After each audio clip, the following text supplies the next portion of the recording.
I give up. I quit. Do with me whatever you want. Just let me die.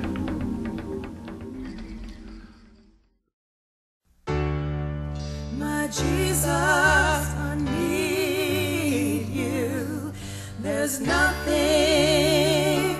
in this world for me. My Jesus, I thank you. You shed your blood to set me free. They tie you and whip you. You bore your stripes for love of me.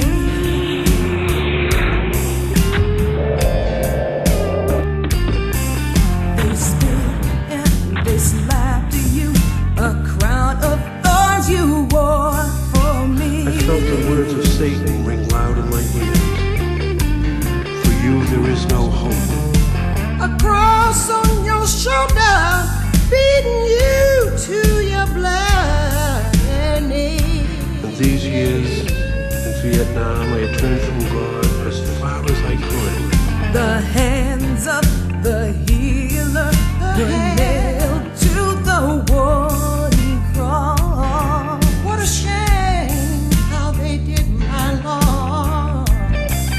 The feet of the Savior were next. You didn't count the cost. Didn't have to do it for me, but you did. No,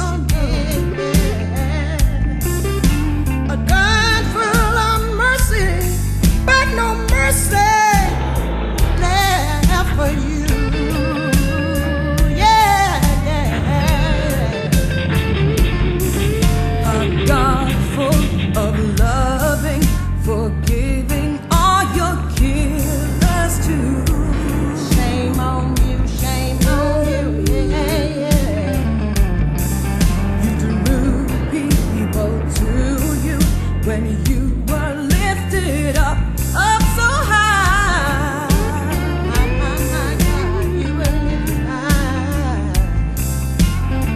Weaker and weaker, your scarlet face turned toward the sky.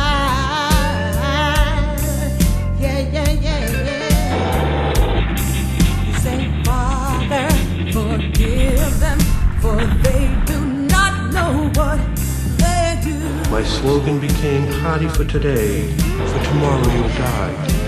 But for me it didn't matter. Harder to breathe now. His love poured down the cross for you. For you and me. Thank you, Jesus. Yes, you did it all. My Jesus, I thank you. My Jesus, and I love you too. My Jesus, I thank you. God knows I do love you too. Yes, I do, Jesus. I want to tell the world about it. Yeah, yeah. My Jesus, I thank you. God knows I do love you too. I love you, Jesus. Show enough to love you, Jesus. I want to tell the world that I love you. Nobody in this world. Come back to me. Pick up your cross. Come, follow me.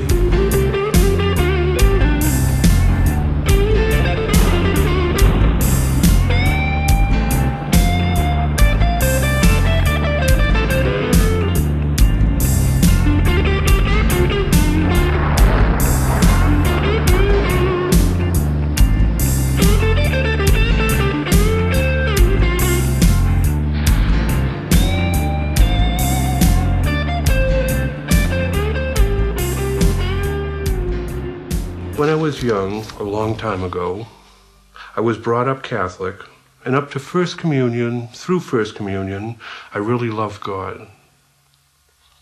In reflecting about those times, God and I had a special, but a simple relationship.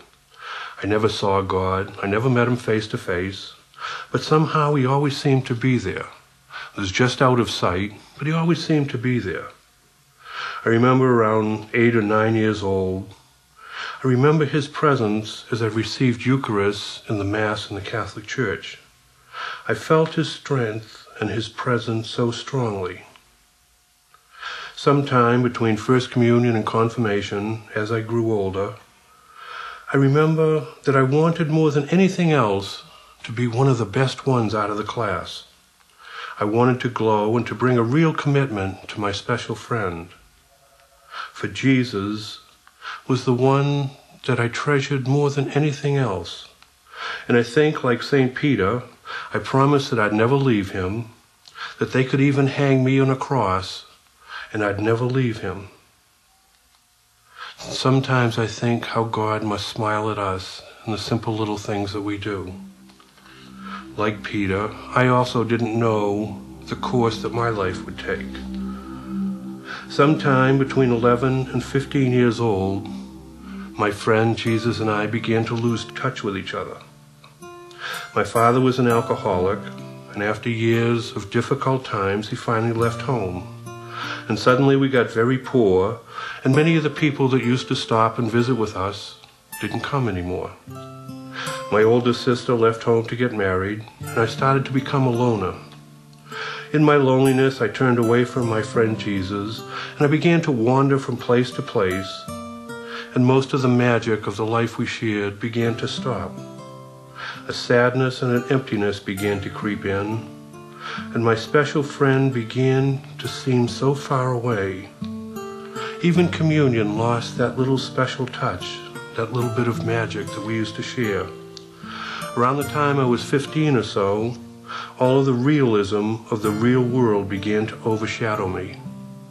I remember getting into fights, and I was a pretty big kid. Well, I guess I'm still a pretty big kid. But after winning a few hard ones, I began to toughen up. After times of even whipping a few teachers, I got really smug and I began to develop an attitude. I became arrogant, and I started strutting around like Samson. And I could remember people, especially many of my classmates, would cower around me, and I started to really enjoy the power that my size and my toughness commanded. I remember one day a kid, maybe in that time was 180, 200 pounds, knelt at my feet in front of half of the high school. He was so afraid that I was going to beat him up, and there on his knees he begged me not to beat him up. And for a moment I really felt shame for him. I remember seeing him there pleading, kneeling there, but after all, I had an image that I had to keep up. In my senior year of high school, Vietnam broke out full time. I was 17 years old, and I remember thinking, boy, that's going to be a real kicker. I signed up, received an early release from high school, and was in the Navy, stationed on a riverboat. I remember in the anticipation of going over, through boot camp, through pre-com training, no fear, no sadness, only an eager anticipation of what was going to lay ahead. They taught me how to kill without a conscience. I was well trained, I was well armed, and legally was ready to open up. Free to open up against anyone in the world, and no one was going to pull me off. No one would stop the fight. I remember thinking, we can kill anyone, and no one's going to do anything about it. How sad. How sad that a world turned so far away from God and so close to the hatred, to the depth, to the vengeance,